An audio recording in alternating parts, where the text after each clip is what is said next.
Сәлеметсіздер ме оқушылар? 6 сынып қазақ тілі сабағы.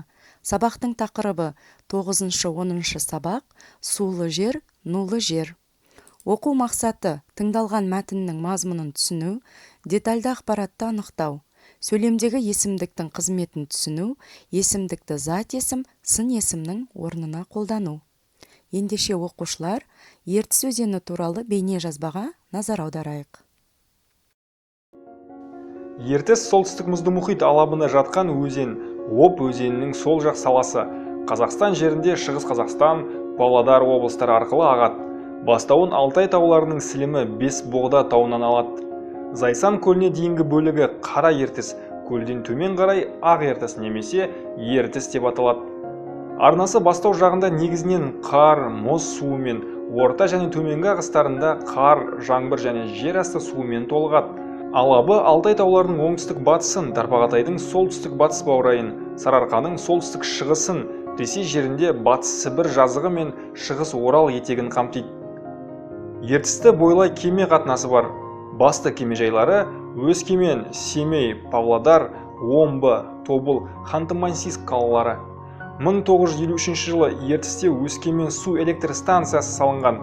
Ертіс каскадындағы 3 саты шүлбі бөгетінің құрылысы басталды.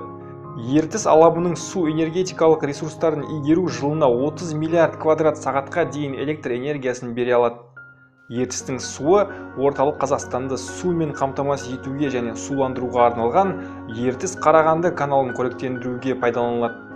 Ертіс сүйрік, сылан, бекіре, шортан, алабұға, елең және тағы басқа балықтарға бай. Ертіс өзені туралы бейне жазбамен таныс болсаңыздар, ендеше ой түрткі сұрақтарына жауап беріңіздер. Ертіс өзені қай көлге құяды және Қазақстанның қай жерлерімен ағып өтеді? Аса құнды балық түрі бар өзенге сипаттама бер. Балқаш көлі неліктен ғажайып көл деп айтылады? Оқушылар, жарайсыздар? Ой түрткі сұрақтарына тамаша жауап бердіңіздер. Ендеше дәптерімізді ашып, бүгінгі күн ретін жазамыз. Оқулығымыздың 125 бетіндегі 9 тапсырмаға назар аударамыз. Ертіс, Жайық, Сырдария, Іле, Балқаш өзен көлдері берілген. Осы өзен көлдердің әрқайсысының тұсына бір сөйлеммен есімдіктерді қолдана отырып анықтама жазыңыздар. Келесі тапсырма: көп нүктенің орнына тиісті есімдіктерді қойып жазыңыздар. Тиісті есімдіктер астында көрсетіліп тұр. Бұл қай есімдіктер? Етікші аспабының бірімен ұқсас келетін есімдіктің қай түрі? Басқаның бәрін өзі сұрайды, өзінен ешкім сұрамайды. Көпшіл және көңілшек ештемені бөліп жармайды. Көптік ұғым беріп, көпшілікті қармайды. Құрамындағы сөздің көбін көршісінен сұрап алыпты, алдына бір буын қосыпты да, есімдіктің бір түрі боп тұра қалыпты. Осымен сабағымыз аяқталды. Сау болыңыздар.